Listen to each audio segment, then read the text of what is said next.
नमस्कार, मैं हूं रौनक कुकड़े और एनडीटीवी का इलेक्शन कार्निवल आ पहुंचा है महाराष्ट्र के विदर्भ के चंद्रपुर में। चंद्रपुर को वैसे तो जाना जाता है यहाँ के टाइगर रिजर्व के लिए, लेकिन इस वक्त यहाँ की जनता अपने टाइगर को चुनने के लिए तैयार है। लोकतंत्र का वो टाइगर जो कि मुख्य तौर पर अगर देखे तो ऊर्जा से भरा होगा, विश्वास से भरा होगा। इस वक्त मैं चंद्रपुर में मौजूद हूँ और मुख्य तौर पर अगर देखें तो यहाँ की जनता के क्या मुद्दे हैं, क्या कहती है यहाँ की सियासी आबोहवा, ये जानने की कोशिश हम इस एनडीटीवी के इलेक्शन कार्निवल के जरिए करेंगे। मंच पर मेरे साथ यहाँ पर पैनलिस्ट मौजूद है। सबसे पहले आपका तारुफ करा देता हूँ, विनोद दत्तात्रेय जी है जो कि कांग्रेस से अपनी बात रखेंगे। राहुल पावड़े जी है, बीजेपी के शहर अध्यक्ष है, वो अपनी बात रखेंगे। वामनराव चटप पूर्व विधायक है, वरिष्ठ नेता है, चंद्रपुर डिस्ट्रिक्ट से ही इस बार थर्ड फ्रंट से वो चुनावी मैदान में है। सर, आपका भी स्वागत है। दूसरी तरफ लोकमत समाचार के वरिष्ठ पत्रकार अरुण साहे जी है। सर, आपका भी स्वागत है। मैं पत्रकार सर आपसे ही शुरुआत करना चाहता हूं। दरअसल आप लगातार क्या कुछ मुद्दे हैं यहाँ के, क्या कुछ बातें हैं, क्या आबो हवा चल रही है, ये जरा हमें बताने की कोशिश करिए। जो अभी इससे पूरी जो चर्चा हुई, चर्चा में जो लोगों ने मुद्दे उपस्थित किए, उस मुद्दे सही में मुद्दे हैं और गंभीर मुद्दे हैं। जैसे पॉल्यूशन का मुद्दा बहुत ही गंभीर मुद्दा है और उस पर कितना अभी तक जो काम किया जाना था वो काम किया नहीं गया है और काफ़ी कम है, जिससे उसका सॉल्यूशन अभी तक निकला नहीं है। हेल्थ से संबंधित मुझे तैयारी चल रही है, ऐसा नहीं कि तैयारी नहीं है। मेडिकल कॉलेज आ रहा है, उसके बाद टाटा कैंसर हॉस्पिटल आ रहा है, तो ये सब चीज़ें हो रही है। लेकिन उसके साथ ही जो जनरल हॉस्पिटल की जो सुविधाएं होनी चाहिए तो सुविधाएं नहीं है, इस ओर भी ध्यान देने की ज़रूरत है। इंडस्ट्रियस औद्योगिकरण हुआ है, यहाँ पर उद्योग हैं और नए उद्योग भी आ रहे हैं, लेकिन उद्योगों में जिस तरह से स्थानीय लोगों को रोजगार मिलना था वो रोजगार नहीं मिल पाता है, जिसकी वजह से लोग यहाँ से मुंबई और पुणे की ओर रुख करते हैं। एक गंभीर समस्या है। नहीं, आपने बहुत बढ़िया मुद्दा सर, ये मुंबई और पुणे की तरफ क्यों जाना पड़ रहा है? इतना बड़ा यहाँ पर पोटेंशियल है, डब्ल्यूसीएल जैसी बड़ी यहाँ पर इंडस्ट्री है, फिर भी लोगों को काम के सिलसिले में मुंबई पुणे जैसे शहर क्यों जाना पड़ता है? राहुल जी, आपकी सरकार है, इसलिए पहला सवाल आप ही से। सही पैमाने में मुंबई पुणे का जो उदाहरण दिया गया है वो ऐसे कुछ एजुकेशन क्वालिफिकेशन के लोगों को लेके जोड़ा गया है कि जिनका काम मुंबई पुणे में होता है। सही पैमाने में देखा जाए तो ये सुनिश्चित है कि रोजगार स्थानिक लोगों को मिलना चाहिए। उस विषय को लेके जो इंडस्ट्रीज चंद्रपुर जिले में है, स्थानिकों को कैसा रोजगार प्राप्त हो, उस अभी जो इस्टेब्लिश इंडस्ट्रीज यहाँ पे ऑलरेडी जो है, उसके अलावा भी स्थानिकों को रोजगार प्राप्त करने के लिए सही पैमाने में प्रयास 2014 के बाद यहाँ शुरू हुआ। 2.5 साल में और वो प्रयास बंद हो गए थे महाविकास आघाड़ी के सरकार में। लेकिन 2014 से अगर आप आंकड़े लिए तो आपको ये ध्यान में आएगा कि सही पैमाने में स्थानिक लोगों को रोजगार देने के लिए महायुति भारतीय जनता पार्टी सरकार और यहाँ के हमारे आदरणीय सुधीर भाऊ ने अथक प्रयास किए और स्थानिकों को रोजगार देने में हम काफी प्रमाण में यशस्वी भी लेकिन हुए। आप लोग, आपने जैसे कहा कि 2014 के बाद आपने प्रयास किए, लेकिन चुनावी परिणाम अगर देखें तो अभी जो हाल ही में लोकसभा चुनाव हुआ है, उससे लगता नहीं है कि आपके परिणामों से या आपके काम से यहाँ की जनता, चंद्रपुर की जनता खुश है। उस लोकसभा के चुनाव के नतीजे अगर पूरे महाराष्ट्र में देखे जी तो आपको ये ध्यान में आएगा कि झूठे नैरेटिव के आधार पे वो लोकसभा का इलेक्शन हुआ था, लेकिन आज वो स्थिति नहीं। लेकिन अगर ऐसा है, देखिए सुधीर भाऊ यहाँ के बड़े नेता है, हम जानते हैं। नितिन गडकरी बाजू में नागपुर में चुनाव जीत गए, तब भी इसी तरह का नैरेटिव था, लेकिन अपने काम के आधार पर वो जीते, ऐसा वहाँ के लोगों का कहना है। यहाँ पे भी आदरणीय सुधीर भाऊ के काम सभी से परिचित है, लेकिन आज जो कास्टरिज्म का जो राजकारण की भाषा जो थोड़ी बदल रही है, उस आधार पे कहीं तो भी छोटे झूठे नैरेटिव फैला के झूठे मतदान लेने का काम महाविकास आघाड़ी ने एक बार किया। लेकिन आज आपको पता चलेगा 2024 में निश्चित रूप से वो मतदानों की चूक थी। ये महायुति की सरकार जब अभी आएंगी तब आपको पता चलेगा कि सही पैमाने में झूठे नैरेटिव फैलाने का काम महाविकास आघाड़ी ने। क्या सवाल है आप? नमस्ते। यहाँ पे हर पक्ष बड़ी बड़ी बातें करते प्रदूषण को लेके, मगर हो कुछ नहीं रहा। यहाँ की जनता के लिए ये प्रदूषण एक बड़ी समस्या बन गई है और उनका आयुर्मान है, लाइफ कम हो गया है। ये बड़ी बात है कि प्रदूषण को लेकर हमेशा से चंद्रपुर जो है वो चर्चा का विषय बना रहा है। वामनराव सर, आपसे समझना चाहता हूँ, ये कई सालों से ये मुद्दा है, लेकिन क्यों सॉर्ट आउट नहीं हो पाता है? नहीं, इसकी सही वजह यह है, अभी तंत्रज्ञान काफ़ी डेवलप हुआ है। मगर इन्वेस्ट करने के लिए सरकार के जेब में पैसे नहीं है, ये सही स्थिति है। इसीलिए नए जो इंस्ट्रूमेंट, नए इक्विपमेंट नहीं लगाए जाते और पोल्यूशन कंट्रोल करने का प्रयास वो लाइन से नहीं हुआ है। ये सच्चाई है, क्योंकि जो अभी पड़ोस वाले राज्य में जहाँ पे भी नए यूनिट्स आए वहाँ पे पोल्यूशन कंट्रोल हुआ है। अपने यहाँ क्यों नहीं हुआ? क्योंकि ये अल्टर करने की जरूरत है, और अल्टर करने के लिए तिजोरी में पैसे नहीं है। ये सच्चाई आपने कबूल करना चाहिए। आप भी ये मुद्दे से सहमत है क्या? बिल्कुल सहमत है साहब। कैसा है कि प्रदूषण का मुद्दा तो अभी से थोड़ी है जी। 10, 12, 15 साल से है, लेकिन प्रदूषण कम 30 करने के साल लिए से हमारे है। पास क्या हमारे से 40 क्या साल प्रयास से। हुए? नहीं, लेकिन ठीक ये है, ठीक है, अभी मैं- देखिए आवाज ऐसी मैं- आएगी कि आप मुझे लोग की थोड़ा सा- सरकार थी, आपने क्या किया? मैं क्या बोल रहा हूँ? मैं क्या आप बोल रहा हूँ? जवाब, एक मिनट जवाब मैं सुन क्या बोल लेते रहा हूँ साहब? एक मिनट जवाब मैं सुन क्या लेते बोल रहा हूँ? आप जवाब दीजिए हम जी। 1952 के बाद जो इस डिस्ट्रिक्ट में चंद्रपुर गढ़चिरौली में उद्योग आए, गांधी, नेहरू, राजीव जी, अटल जी के जमाने में आए कुछ उद्योग, उसी उद्योग के भरोसे हमारा रोजगार निर्माण हुआ। लेकिन 2014 के बाद कौन से रोजगार निर्माण हुए, कौन से उद्योग से? भाई साहब कौन इसका से जवाब उद्योग दीजिए। आए? राहुल जी, ये आपके लिए आपका काउंटर करना अभी चाहिए। मैंने कहा कि 2014 के बाद पोल्यूशन लेस उद्योग यहाँ आना शुरू हुए हैं। उसका मैंने एक महिला के बारे में उदाहरण दिया था, अभी भी मैं दे रहा हूँ कि महिला सक्षमीकरण ये एक बड़ा मुद्दा इस जिले में छोटे छोटे तालुका में एक उद्बत्ती प्रकल्प के माध्यम से महिला को सक्षमीकरण करने का काम हो रहा है। ताड़ोबा जैसे रिसोर्ट में वहाँ के जो स्थानीय लोग हैं, जो युवा बेरोजगार है, उनको उस ताड़ोबा के माध्यम से रोजगार प्राप्त कैसा हो, पोल्यूशन लेस रोजगार देने का काम आदरणीय सुधीर बाबू यहाँ पे कर रहे हैं।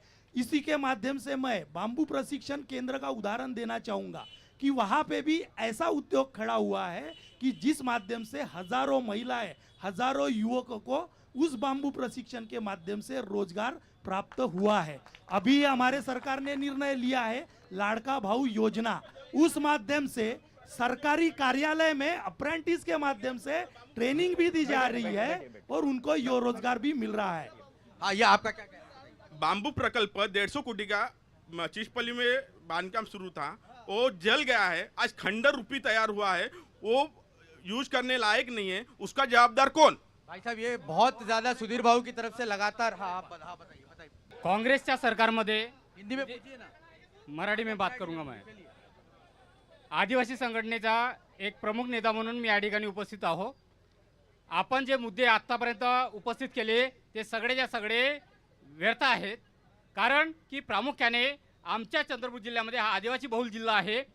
आमच्या जिल्ह्यामध्ये कुठल्याही पद्धतीचा आपण विकास केलेला नाही आहे। आदिवासियों को लिए कोई विकास नहीं हुआ है। और दूसरा जो मैं तो- बांबू का प्रशिक्षण केंद्र का मुद्दा उपस्थित किया गया, मैं तो यही- सुधीर बाबू ने इसकी बहुत मार्केटिंग की, लेकिन आज स्थिति खराब है। इस पे मैं तो यही बोल स्थिति रहा हूँ। खराब है ये हम बोल ही नहीं सकते। मैं तो यही- उस पे चौकसी लगाई गई है और अच्छी कार्रवाई भी चल रही है। मैं तो यही बोल रहा हूँ कि और आपने वो 2014 के बाद क्या प्रयास किया प्रदूषण कम होने के लिए? क्या प्रयास किया? प्रदूषण ये के कुछ बारे बोल नहीं में सकेंगे नई ना। टेक्नोलॉजी के ये नहीं बोल माध्यम सकेंगे। से एक उदाहरण मैं देना चाहूँ। बोलने भी नहीं देंगे। सिटी नहीं, एक मिनट PS सुनिए ना, में- उनकी एक बात सुन नहीं, वो लीजिए। पोल्यूशन आपने- पे बोल रहे आपने- करके मैं आप- आंसर देता आपने हूँ। आपने मुद्दा उपस्थित किया था, आपका जवाब ले पोल्यूशन लेते पे मैं आंसर आप दूंगा। उसके बाद जवाब ले आप लेते बोल रहे हैं ना कि हैं। 2014 के बाद इस जिले में विकास हुआ, तो प्रदूषण कम करने के लिए क्या प्रयास किए, ये इसका जवाब मिल सकेगा हमको? बिल्कुल इनके पास जवाब नहीं है। दूसरा ऐसा साहब, आज का करंट विषय, इस नहीं, पोल्यूशन महाराष्ट्र पे मैं आंसर शासन ने दूंगा। इस महाराष्ट्र शासन के गृह मंत्रालय ने जो डीजीपी के बारे में पूरी जनता बोल रही थी, सभी विरोधी पार्टी बोल रही थी, लेकिन डीजीपी को हटाया नहीं। जब चुनाव आयोग और हाईकोर्ट में यह मसला गया, तब आज डीजीपी को हटाया गया। ये क्या दर्शाता है? सब संवैधानिक संस्था अपने ताबे में ले लिए। शैक्षणिक संस्था जो जहां से रोजगार उत्पन्न होता है, जो शिक्षित होता है, शैक्षणिक संस्थाओं में जब सीनेट का चुनाव होता है तो 12 नियुक्त और 10 चुनाव के जरिए, मतलब हर जगह अपने पार्टी के, बीजेपी के विचारों के लोग आके बैठाना, इस प्रकार की जो राजनीति पिछले 10 सालों से चल रही है, इससे जनता ये एकदम त्रस्त हो गलत गई है। है, युवक त्रस्त हो गया और परिवर्तन ये चाहते एकदम हैं। गलत है। साहब, आपसे समझना चाहेंगे, जो कांग्रेस मुद्दे उपस्थित कर रही है कि सब जो केंद्रीय यंत्रणा है उसको ताबे में लेने की कोशिश की जा रही है, क्या आप इस मुद्दे से सहमत है? मैं तो यही बोलूंगा, सत्ता के सामने सयानपन नहीं चलता। हाँ, one liner. One line answer. आप कुछ कहना चाह रहे थे? रोशन जी, मैं एक दो बातें बताना चाहता जी। था। एक जो पॉल्यूशन की बात चल रही है, तो पॉल्यूशन की समस्या को हमको समझने की ज़रूरत है। एक चंद्रपुर सिटी बेस का जो पॉल्यूशन का विषय है, अगर उसके पॉल्यूशन सभी यूनिट से दूर करना है तो उसके लिए एक FGD नाम का यंत्रणा आती है, यंत्र है FGD करके।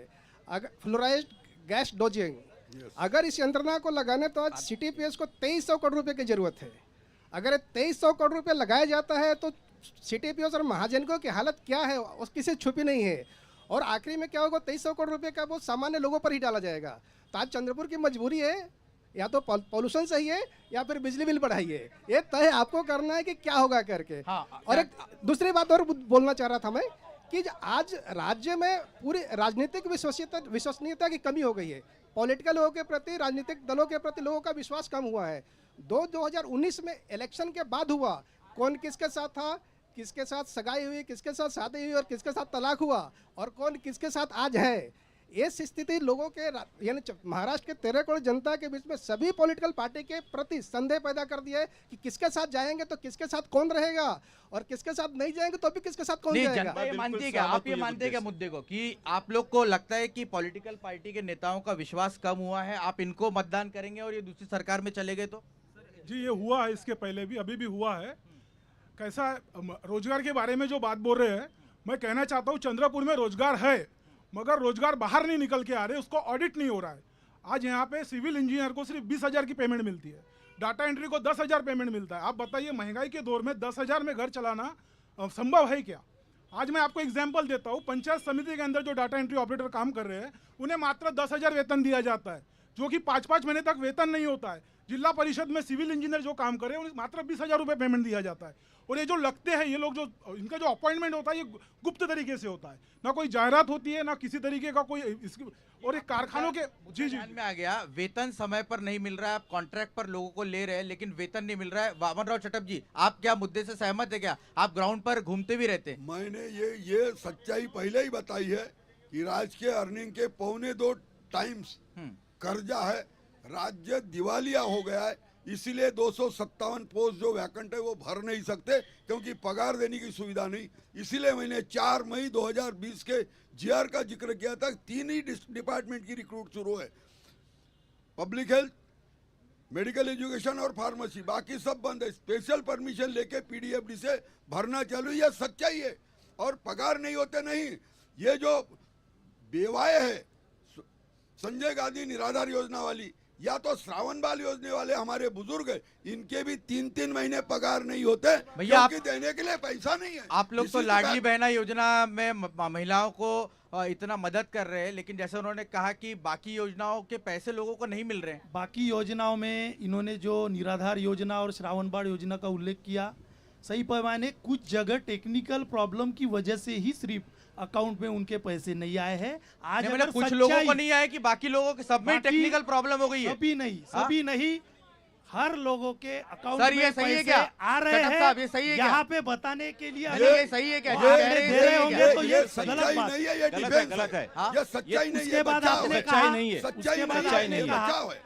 आप अकाउंट चेक कर सकते उनकी हो। योजनाएं काफी सालों से चल रही जी, उनकी योजनाएं काफी सालों से चल रही, वो वोट बराबर इस्टेब्लिश हो गए हैं। लेकिन नए वोट की राजनीति के लिए तो ये योजना है ना लाडली बहन, इसलिए इसके लिए पैसा है। ये वोट के लिए, इसके लिए पैसा है, लेकिन बाकी के लिए पैसा नहीं है। योजना महिला सक्षमीकरण करने के लिए है, एक सवाल है। वोट के लिए कदापि ही नहीं है। ये योजना आज आई है, लेकिन 2.5 साल में महायुति सरकार के आपने निर्णय देखे होंगे। पेंशन में आज पेंशनर जो है उनका भाऊ अर्थमंत्री होते हुए उन्होंने ऐसा निर्णय किया था कि उनकी पेंशन हर माह वही तारीख को जमा होनी चाहिए। ऐसे भी नियम महायुति सरकार ने किए हैं, आपको ये भी मालूम रहना चाहिए। सवाल और है, हाँ बताइए क्या? ठीक है, किससे सवाल है आपका? हमारा सवाल यह है, लाडली बहन योजना के 1500 रुपये आप एक तरफ दे रहे हो, दूसरी तरफ हमारे किसान के केमिकल पेस्टिसाइड्स पे 5% से लेके 18% तक GST लगाया है। मतलब हम 1 लाख का खत अगर हमारे किसान खेत में डालते हैं तो 18,000 रुपीज़ हमारे जेब से जा रहे। पेट्रोल के दर बढ़ गए हैं, सिलेंडर के दर बढ़ गए हैं, अपने बाकी तेलों के दर बढ़ गए हैं। सब महंगाई एक तरफ बढ़ा रहे, मतलब लाखों से हमको ही लूट रहे और 1500 की भीख हमको दे रहे। ये नहीं चलेगा। हमको किसान को खेत माल के आधार पर रास्ता भाव आप कब देंगे? 2014 में भी सोयाबीन के रेट 4,000 रुपये पर क्विंटल थे और आज 2024 है, आज भी 4,000 रुपये पर क्विंटल क्यों है? नहीं, एक बड़ा मुद्दा है। यहाँ पर मैं भी ग्राउंड पर घूम रहा हूँ तो MSP से कम सोयाबीन का जो दर है वो देखने को मिल रहा है। हाँ बताइए, हाँ बताइए, आप बताइए। जवाब दीजिए आप सवाल। सर मेरा कांग्रेस से सवाल है। इन्होंने लोकसभा में बहुत चिल्ला चिल्ला के बोला कि आरक्षण हटाएंगे, बहुत चिल्ला चिल्ला के बोला, लेकिन अभी सीडीसीसी बैंक पे सीडीसीसी बैंक की जाहिरात निकली है। सवाल पूछिए ना। सीडीसीसी बैंक के नौकर भर्ती में किसी भी कैटेगरी को आरक्षण हटा दिया है। इसका सवाल का जवाब कांग्रेस दे। कांग्रेस देगी। कांग्रेस आप जवाब दे दीजिए, मेरे को इनसे भी सवाल पूछना है, आप जवाब दे दीजिए। झूठ परस्तों में तो इनका हाथ कोई पकड़ नहीं सकता। राहुल जी ने अमेरिका में यह कहा था कि हम जब सक्षम हो जाएंगे तभी हम रिजर्वेशन के बारे में सोच सकते हैं, रिफॉर्मेशन के बारे में। लेकिन ये झूठ परोसने में वस्ताद है। राहुल जी ओबीसी के खिलाफ है, राहुल जी रिजर्वेशन के खिलाफ है। ये वाक्य टीवी पे है, आप देख सकते हो कि कौन झूठ बोल रहा है। नहीं, इसमें का मेरा एक रैशनल जवाब सुनिए सर। जो डीसीसी बैंक बोल रहे हैं आप, वो कोऑपरेटिव सोसाइटीज एक्ट के अंदर चलती है, उस पे कंट्रोल सरकार का होता है, डीसीसी बैंक का नहीं होता। सरकार इनकी है, सरकार इनकी है, ये भर्ती रोक नहीं सकते क्या? वो कहीं बैंक की जिम्मेदारी नहीं है। भर्ती रोको ना, फिर भर्ती रोको ना, सरकार तुम्हारी है। भर्ती रोकी गई थी, वहाँ के अध्यक्ष कौन है ये आपको बताने की जरूरत नहीं। और इसके पहले के महाविकास आघाड़ी के जो आज के विपक्ष नेता है, उनके ही माध्यम से ये भर्ती का सारा प्रयास हुआ है। एक बड़ा सवाल जो इन्होंने और ये भर्ती हमारी ही सरकार ने रोकी थी और रोकी जा सकती है, ये भी मैं आपको रोक रहे। फिर एक बड़ा सवाल जो इन्होंने पूछा कि किसानों को एमएसपी से भी कम भाव आज सोयाबीन का मिल रहा है। इस इलाके में बड़े पैमाने पर इस तरह की किसानों की शिकायत है। इसको लेकर आपकी सरकार क्या कर रही थी? ये तो बड़ा सवाल होने ही वाला था, फिर भी आप लोग इस पर ध्यान क्यों नहीं दे रहे? किसानों के बारे में सही पैमाने में पीएम किसान योजना के माध्यम से हमारे शेतकरी बांधवों को संपन्न करने का काम इस महायुति सरकार ने और आदरणीय मोदी जी के नेतृत्व में हो रहा है। पीएम किसान योजना के माध्यम से उनको सक्षमीकरण करने के काम के साथ ही ये जो एमएसपी पे जो आ रहे हैं बार बार, ये एमएसपी का भी जो इनका जो कहना है वो सही पैमाने में पूरा सही नहीं है। एमएसपी के माध्यम से भी किसानों को सही पैमाने में उनके माल को भाव मिला जाए, उसके लिए महायुति सरकार ने ही कुछ अच्छे निर्णय लिए हैं। इसके अलावा भी मैं कहना चाहता हूँ कि इस जिले के किसानों को, सही तो मैं ये जिले में बात कर रहा हूँ, इस जिले के किसानों को ऐसे कुछ दुविधा से बाहर निकालने के लिए 57,000 किसानों को वीज बिल माफ करने का भी निर्णय इस महायुति सरकार ने किया है।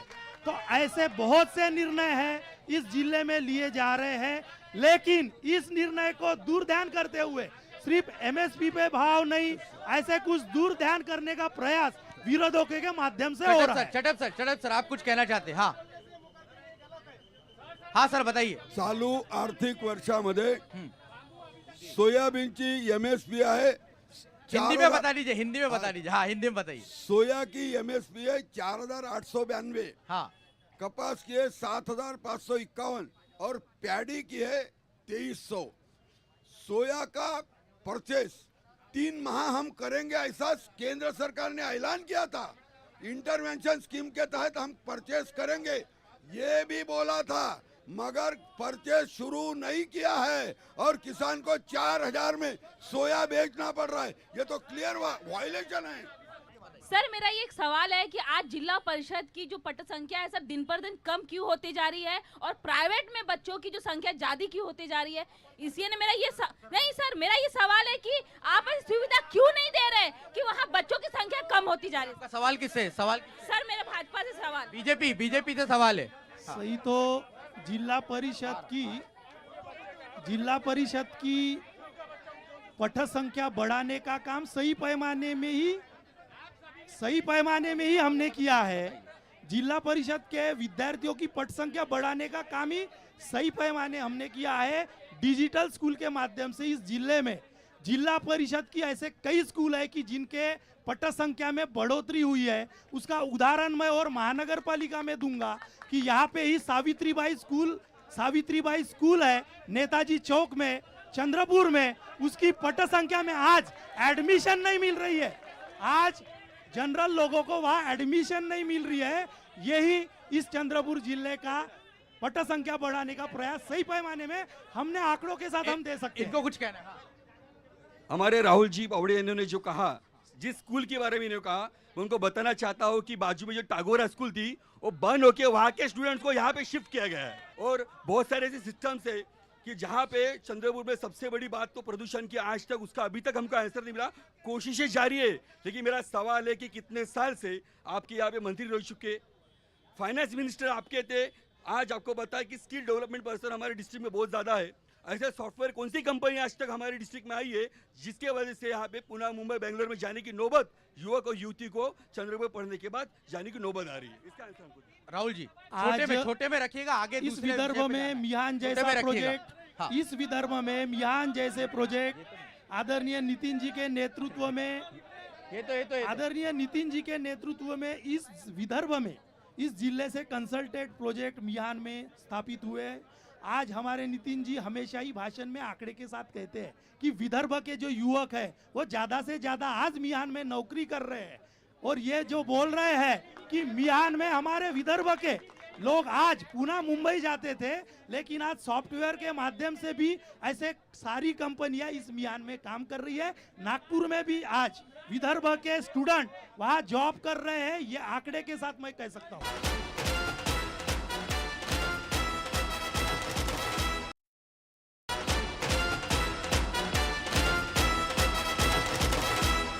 महिलाएं भी यहाँ पर बैठी हुई है। मेरा ये सवाल रहेगा कि मुख्यमंत्री लगातार इस बात को कह रहे हैं कि इस चुनाव में लाडली बहना योजना ये एक्स फैक्टर रहने जा रही है, आप लोग सहमत हैं? नहीं नहीं, बिल्कुल नहीं, बिल्कुल नहीं। क्यों ऐसा लगता है आपको? 1,500 रुपए महीना दे रहे हैं, 100 रुपए का स्टैम्प 500 रुपए कर रहे, 1,500 महीना, क्या फायदा उसका? और 1,500 महीना कर रही तो वो घर आदमी और औरत का झगड़ा लगा रहे। औरत बोलती मेरे को 1,500 रुपए मिल रहे। झगड़ा लगा रहे, आप लोग झगड़ा लगा रहे, क्या कहना है? नहीं, एक मिनट, स्टैम्प पेपर अपन रोज नहीं लेते, लेकिन 1,500 महीने में मिलता अपने को। कौन झगड़ा लगा रहा है ये जो 23 कह तारीख रहे को हैं, इनकी मालूम बात हो से जाएगा। सहमत है क्या? ये गेम चेंजर है कि नहीं? नहीं, 1,500 रुपए दे रहे और बाद में और देंगे। और देंगे? सर मुझे ये कहना है, पूरे कांग्रेस वालों से ये कहना है, कांग्रेस वालों से ये कहना है, हमारे लाडली बहन पर जलो मत, हमारे आने वाला मानधन आप बार बार बोल के हमारा बंद करवाएंगे ना, हम तुम्हारे घर को आके तुम्हारे हिसाब चुकता कर देंगे। कांग्रेस आप लोगों पे लगातार आरोप लग रहा है लाडली बहन योजना के खिलाफ नहीं है। जवाब लाडली बहन योजना के खिलाफ नहीं है, उसका प्रचार और उसका क्रेडिट जो आप पॉलिटिकल पार्टी के लिए ले रहे हैं उसके खिलाफ है। ये मानसिकता गलत है, वो तो सरकारी योजना है। और बहनों का सम्मान कर रही है तो बहनों का सम्मान करने की बहनों का सम्मान करने की नौबत क्यों आई? क्योंकि लोकसभा में आपको लताड़ा पब्लिक ने सालों साल लताड़ा पब्लिक ने, इसलिए आपको अभी चुनाव को 2 महीने बाकी है। एक एक करके बोलिए भाई। सर मैं आपको प्रूफ के साथ बोल सकता हूँ कि अमृत योजना का पानी अभी भी लोगों के घर में नहीं आया। पहले 350 करोड़ और फिर 150 करोड़, इन्होंने 450 500 करोड़ रुपए की अमृत योजना की। सर हमारे नहीं हुआ है भाई साहब, कि आप जो जवाब दे रहे हैं उससे यहाँ के लोग संतुष्ट नहीं दिख रहे। आ रहा भाई, आ रहा। आप टीवी चैनल के न्यूज रिपोर्टर है, आप इसकी प्रतिक्रिया इस क्षेत्र के नागरिकों के घर में जाके भी ले सकते हैं कि सही पैमाने में अमृत योजना का काम हुआ क्या नहीं। आप न्यूज रिपोर्टर है, हम चैलेंज करते हैं जी कि आप उन लोगों के घर में जाके भी उनका स्टेटमेंट ले सकते हैं कि अमृत योजना का पानी आ रहा है कि नहीं आ रहा है।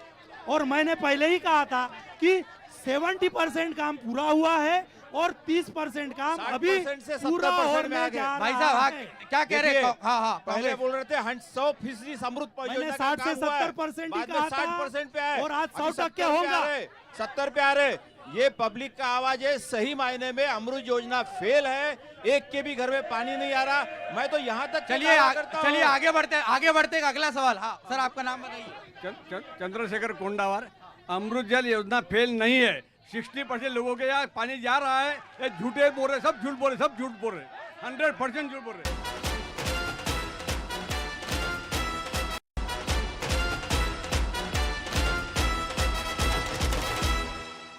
एक सवाल ये है कि चंद्रपुर में हमेशा से ही कई बार यहाँ पर आना हुआ है चुनाव कवर करते समय, तो एक बड़ी यहाँ पर समस्या है कनेक्टिविटी की। यहाँ पर ट्रेन नहीं है सीधे मुंबई जाने के लिए, दिल्ली जाने के लिए, बड़े शहरों को कनेक्ट करने के लिए वंदे भारत शुरू की गई है। अभी ही वंदे भारत यहाँ शुरू की गई है। अभी ही पुणे के लिए बीच बीच में ट्रेन स्पेशली विद्यार्थियों के दृष्टिकोण से छोड़ी जाती है, और कुछ अच्छे प्लान थे जो सुधीर भाऊ करने वाले थे, आज उन्होंने ही बताना चाहिए कि उनके जनप्रतिनिधि केंद्र में एमपी है, आज कितने ट्रेन लाने वाले हैं, उसी आधार पे उन्होंने मतदान दिया है, तो उन्होंने भी वो उत्तर बताना चाहिए। चटप साहब, आप सहमत है क्या? आप सहमत है क्या? आप सहमत है क्या? पुणे के लिए वीकली एक गाड़ी है, लोग रोज आना जाना करते हैं। बम्बई के लिए तो सिर्फ बोगी है, बम्बई के लिए केवल बोगी है भाई साहब, सिर्फ बोगी रखी है आप लोगों ने। भाई साहब, और दूसरा ये 2 रेल मार्ग होना जरूरी है। एक तो बल्लार से सुरजागढ़ हुआ नहीं है, दूसरा गढ़चांदुर से आदिलाबाद वो भी नहीं हुआ है। चलिए, ये लोग काफी देर से इंतजार कर रहे हैं। हाँ बताइए भाई साहब, क्या नाम है आपका और क्या सवाल है? मेरा नाम प्रज्वलन कड़ू है। ये विधानसभा का जो चुनाव है, ये विधानसभा के चुनाव में अभी लाड़की बहन योजना का आपने जो उल्लेख किया, यहाँ पे इसके पहले 2019 में कांग्रेस के सांसद चुन के आए थे, अभी 2024 में भी कांग्रेस के सांसद चुन के आए। महाराष्ट्र में लाड़की बहन योजना चालू हुई है, लेकिन जो कांग्रेस के सदस्य भी नहीं है उनको इन्होंने लाड़का भाऊ योजना चालू कर दी वरोरा में। ये इनके जो है, ये ये जो अपने उम्मीदवार देते हैं, तो इनको उम्मीदवार गिराने की जरूरत नहीं है। कांग्रेस परिवारवाद का आरोप है, परिवारवाद का आरोप है। वरोरा में आपने सांसद जी, परिवारवाद का कांग्रेस पे पहले से आरोप था, आज इन्होंने एक और बार सिद्ध कर दिया है कि हम परिवारवादी है। चलो जवाब ले लेते सर, जवाब दे दीजिए। परिवारवाद तो भाजपा में है, भाजपा में देखिए कितनी टिकटें परिवार वालों को मिली है, मुंडे, खड़से, सभी ये हमारे ऊपर क्या आरोप लगाएंगे? और दूसरा, हमने पब्लिक में इंट्रोड्यूस किया है, पब्लिक चुनेगी उसको विधायक बनाना या नहीं बनाना, हमने नियुक्त नहीं किया, पब्लिक चुनेगी। ये सही मुद्दों का जवाब नहीं देखे। इन्होंने क्या किया? चंद्रपुर गढ़चिरौली जनता को ब्लैकमेल करने का काम किया। अगर हमारे सांसद को चुन के देंगे तो हम ट्रेन चालू करेंगे, वरना नहीं। ये ब्लैकमेलिंग नहीं होगा क्या पब्लिक के साथ? चंद्रपुर गढ़चिरौली के पब्लिक को ब्लैकमेल आपका सवाल, इनके सांसद चुन के 3 साल बाड़ू धानोरकर खासदार रहे, उनका एक भी विकास काम आप बता दो मेरे को। और 1 साल आज हो चुका है, प्रतिभा धानोरकर ने कौन सा विकास का काम किया यहाँ पर? बताइए सर, बताइए। विकास का काम सरकार कर रही, सरकार विकास का काम का हिसाब सरकार देगी। अपक्ष आमदार रहते हुए अल्पसंख्यकों के लिए जितना आमदार जोरगेवर ने किया, उतना काम किसी ने नहीं किया है। फिर पॉलिटिकल पार्टी में जाने की जरूरत क्या पड़ी उनको? जवाब बताइए। अगर पॉलिटिकल पार्टी में जाने की जरूरत क्या पड़ी? मेरा मुद्दा ये है, लाड़की बहन योजना के पैसे के बारे में ये लोग रोना रो रहे कि कहां से देंगे। इन लोगों ने ये बताना चाहिए कि 2.5 साल इन्होंने जो राज किया, इनके गृह मंत्री अंदर क्यों थे, उसका खुलासा इन्होंने यहाँ करना।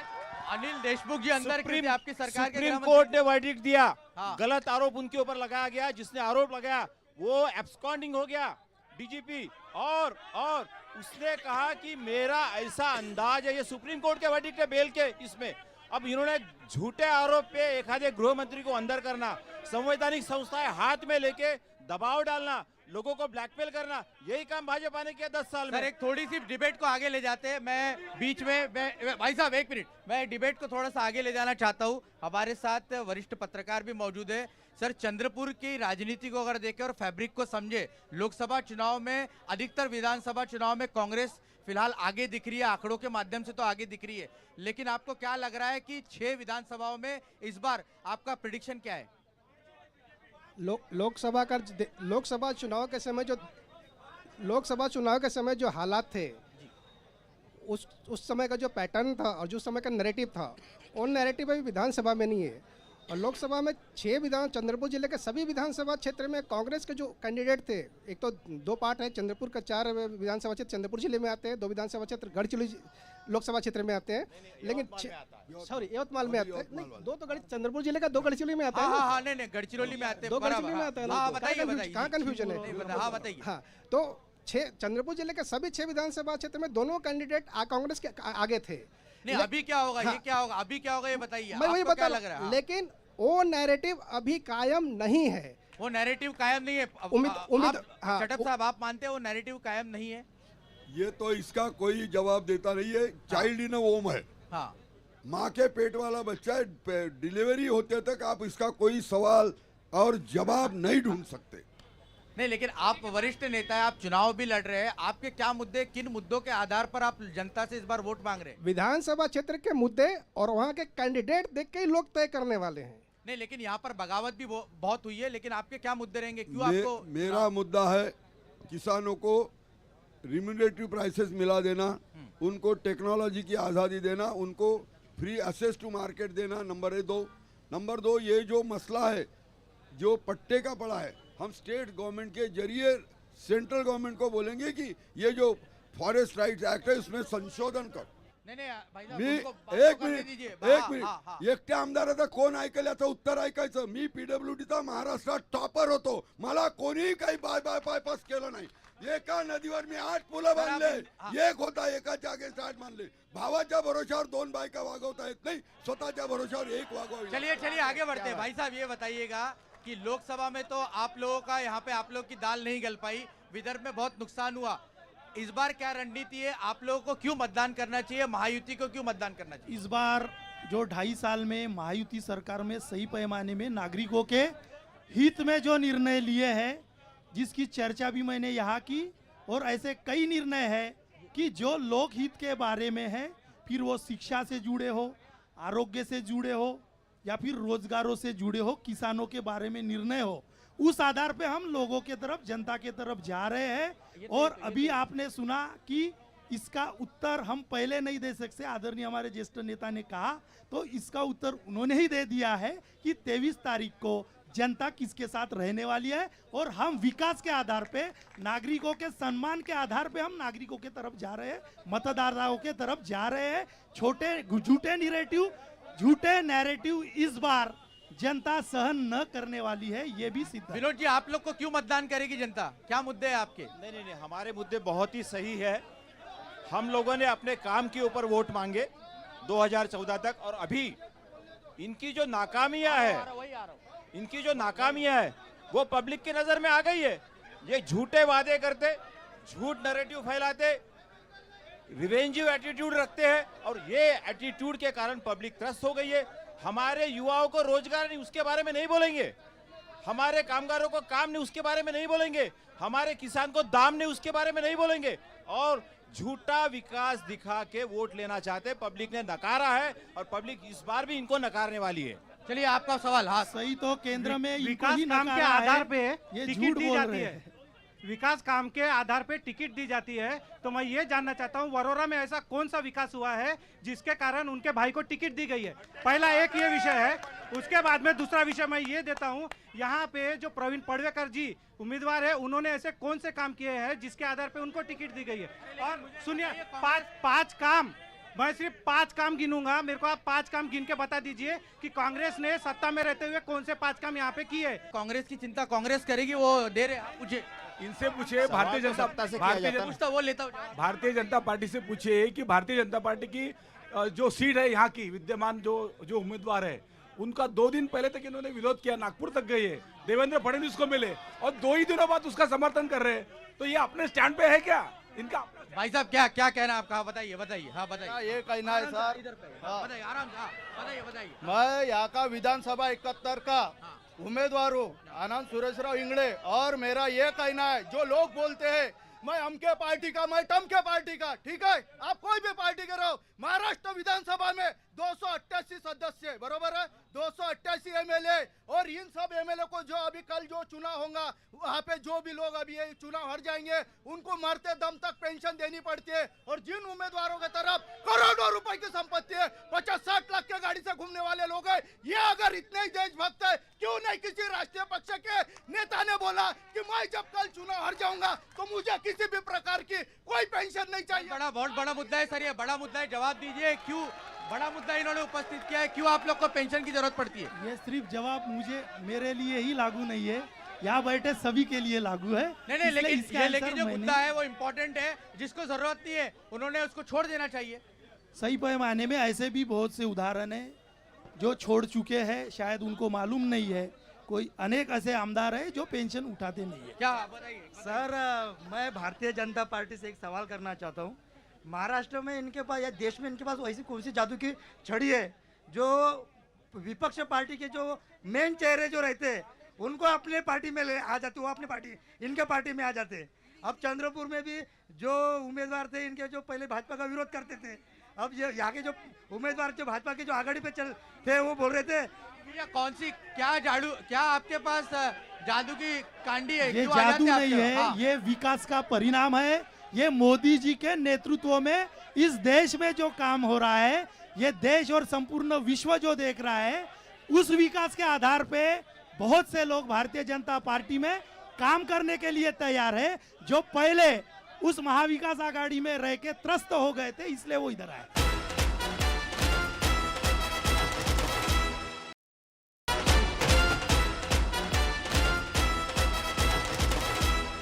इस चुनाव में एक बड़ा मुद्दा ये भी है कि बगावत बड़े पैमाने पर देखने को मिल रही है और चंद्रपुर डिस्ट्रिक्ट में भी यहाँ पर भी कांग्रेस और बीजेपी के बीच में मुकाबला है और दोनों में बगावत देखने को मिल रही है। ये बगावत आप कैसे इसको एनालिसिस करते हैं? आपको लगता है कि दोनों पार्टियों को नुकसान होगा या चुनावी गणित जो है गड़ा वो बिगड़ जाएगा?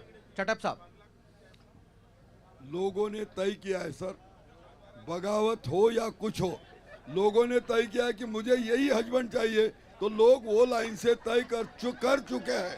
अब कोई बचने का कोई नहीं। और इसमें पनिशमेंट तो देंगे लोग, जिनको जिनको ये है वो रेस में जो है वो ही घोड़े पे दाव लगाएंगे, बाकी पे लगाएंगे नहीं, किल बाय निगलेक्ट करेंगे। नहीं, लेकिन आपने लंबी राजनीति की है, मैं आपसे जानना चाहता हूं कि जो पिछले 5 साल में 360 डिग्री महाराष्ट्र की राजनीति घूम गई, आप उसको कैसे देखते हैं? आपको पता है कि कौन किस पार्टी में? सर सच्चाई बहुत बुरी है। हाँ। एक साइड में ईडी, एक साइड में सीबीआई और दूसरे साइड में मणिपुर रूलिंग, तीनों साइड से दबोचा गया है। और एक है सर, समाज में विधायक भी बने तो गरीबी है, आदतें है, वो तो फायदा उठाया है उन्होंने। और इन्होंने ईडी का और सीबीआई का ये करके दबोच के डरा के आदमी को भगा के मार के पार्टी में दिया। विनोद जी, महाराष्ट्र के इतिहास में पहली बार ऐसा हुआ है साहब, कोई भी पॉलिटिकल पार्टी, नेशनल पार्टी आधे उम्मीदवार भी खड़े नहीं कर सकते, तो चुन के कहां से आएंगी, सत्ता कहां से बनाएंगी? ये इसके लिए सर्वस्वी दोषी इस महाराष्ट्र के भाजपा के वरिष्ठ नेता देवेंद्र फडणवीस है। अरे क्योंकि सर, उन्होंने आप जो लोगों ने तो पार्टियां फोड़ी, जिस महाराष्ट्र की जनता ने 2019 में शिवसेना बीजेपी को चुन के दिया, जनता ने इनको धुतकारा। कांग्रेस वाले विचारधारा शिवसेना के साथ चले गए आप लोग। तोड़फोड़ की राजनीति शुरू किसने की है? संभ्रम है, 6 पार्टियां होने के कारण लोगों में संभ्रम है। और नहीं 2019 में मैं कह रहे, तोड़फोड़ की राजनीति शरद पवार जी ने शुरू की है, उनके तरफ से शुरू हुई है। पवार जी ने शुरू की है। 2019 में जिस जनता ने महाविकास आघाड़ी को धुतकारा, उन्होंने जबरदस्ती शादी करके 2.5 साल में आखिर उनको तलाक लेना पड़ा, ये सारे महाराष्ट्र के जनता ने देखा। सही पैमाने में तोड़फोड़ की राजनीति कौन कर रहा है? जाति पाति की राजनीति कौन कर रहा है? भारतीय जनता पार्टी ने हमेशा विकास का एजेंडा रखा है, हमेशा हिंदुत्व और सभी देश के नागरिक समान है, यही मुद्दा भारतीय जनता पार्टी आपको आप भरोसा दिलाएंगे इस बार आपका जो अलायंस है उनके साथ ही रहेंगे या बाद में जरूरत पड़ी तो शरद पवार साहब के पास जाएंगे? देख रही है कि महायुति सरकार का कोऑर्डिनेशन काफी अच्छा है। आप भी देखते हो टीवी रिपोर्टर के नाते, आदरणीय इस मुख्यमंत्री शिंदे जी, देवेंद्र जी, अजीत दादा, इनका सभी का कोऑर्डिनेशन भी अच्छा है और हम साथ में ही रहेंगे, ऐसा मैं नहीं कहता हूँ, उनके ही स्टेटमेंट आप बार बार खुद लेते हो। सर, तोड़फोड़ की राजनीति सही में तो इन्होंने ही की है, इनके यहाँ बीजेपी वालों ने, और इनके यहाँ है कि वॉशिंग पाउडर निरमा, कोई भी जाओ और वो साफ होके बाहर निकलता है। मोदी जी ने महाराष्ट्र में आके कहा था 72,000 करोड़ का घोटाला अजीत पवार का, उसका क्या हुआ? क्या इन्होंने किया उसके ऊपर में? उनको तो बुला लिए, वॉशिंग मशीन में डालिए, धोके निकाल लिए। भाई साहब, ये आरोप आप लोग पर बहुत लग रहा है क्योंकि आप ही लोगों ने अजीत पवार को घेरा था, सिंचाई घोटाले को लेकर कई बड़े बड़े आरोप लगाए। आज तक उसका क्या हुआ? उस पर अब तक आपकी सरकार कई बार आई, लेकिन इंक्वायरी पे इंक्वायरी चलती रही, लेकिन अब तक तो कुछ रिजल्ट नहीं आया। और अब ये जो आरोप है, इस पर आपका क्या जवाब है? कई बार हमारी सरकार आई, ऐसा आपने कहा। अजीत दादा को आए हुए, अजीत दादा हमारे साथ आए हुए कुछ ही दिन हुए और उसके पहले वो खुद सरकार में थे, तो ये प्रश्न जब वो सरकार में थे तब ये कार्रवाई क्यों नहीं, उन्होंने ही इसका उत्तर देना चाहिए। आपका क्या मोदी जी जवाब देंगे क्या? महाविकास आघाड़ी की सरकार में ही अभी एक न्यूज आई थी कि उनके ही गृह मंत्री ने उनकी चौकसी शुरू की थी, तो फिर उनके ही सरकार में चौकसी वो कंप्लीट हो जाना चाहिए थी। अभी तक के वो रहना ही नहीं चाहता ना वो मुद्दा, बराबर है कि नहीं? तो वो जो है ना, वो जो सब जो मुद्दे हैं वो कुछ उसका मायने नहीं है। अभी अभी जो अजीत पवार पे आप लोगों ने जो आरोप लगाए थे भूल गए क्या? इंक्वायरी चालू है। कब तक चालू? जब तक कोर्ट बैठ रहे वो चलेगी। तो बोल रहे प्रधानमंत्री विनोद जी हाँ नहीं एक बात सर हाँ जवाब दे दीजिए सर जवाब दीजिए हाँ। दुर्भाग्य की बात यह है भारत के राजनीति में खुद माननीय महामहिम पंतप्रधान जी ने भोपाल में बोला था कि इसने 70,000 करोड़ का इरिगेशन का घोटाला किया है, ये ईडी की चौकसी लग के बिहाइंड दी बार होगा। और चौथे ही दिन उन्होंने घालीन लोटांगण वंदन चरण डोळ्यानं पाहिलं रूपा तुझे और तिजोरी की चाबी दे दी है। तब के समय तिजोरी की चाबी दे दी है राज्य सरकार में तब कांग्रेस की ही सरकार। मैं आपसे जवाब लूंगा विनोद जी। इस देश के महामहिम प्रधानमंत्री जी जब आरोप लगाते हैं तो प्रधानमंत्री जी के आरोप के बाद भी चौकसी नहीं और तिजोरी की चाबी उनके हाथ में दे दी है।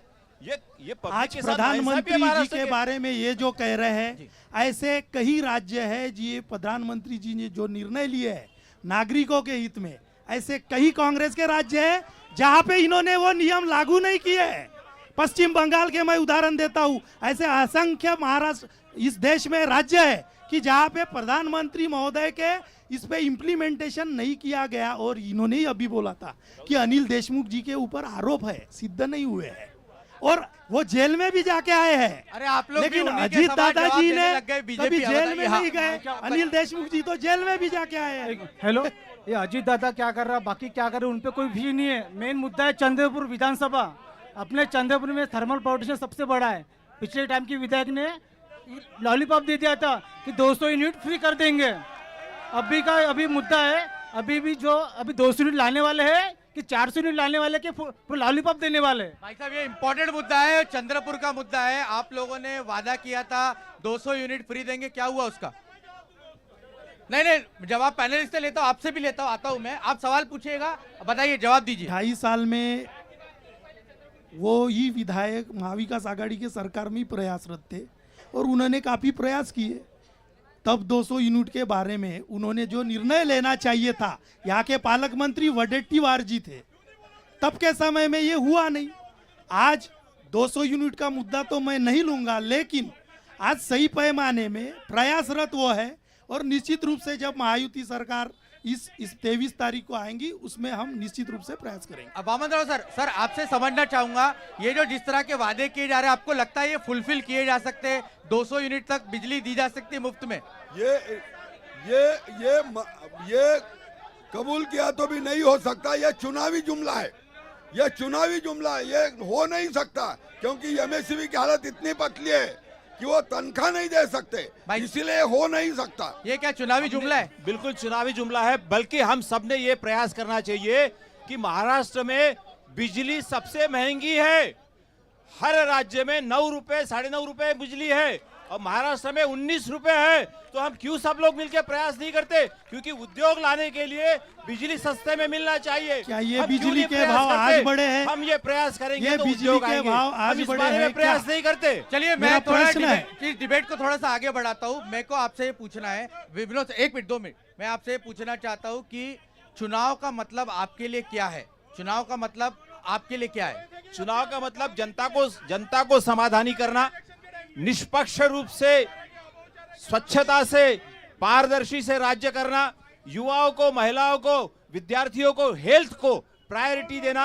और ये हेल्थ और शिक्षण अगर हमारी प्रायोरिटी रही, हेल्थ और शिक्षण प्रायोरिटी रही तो ज्यादा समस्याएं खड़ी नहीं होगी। सर आपके लिए चुनाव का मतलब क्या है? इस प्रायोरिटी में सिर्फ 2014 के बाद ज्यादा से ज्यादा काम हुआ है। इसके पहले भी इनकी प्रायोरिटी थी लेकिन हुई नहीं। इस प्रायोरिटी को लेके रिजल्टफुल काम सही पैमाने में भारतीय जनता पार्टी महायुति सरकार ने किया है।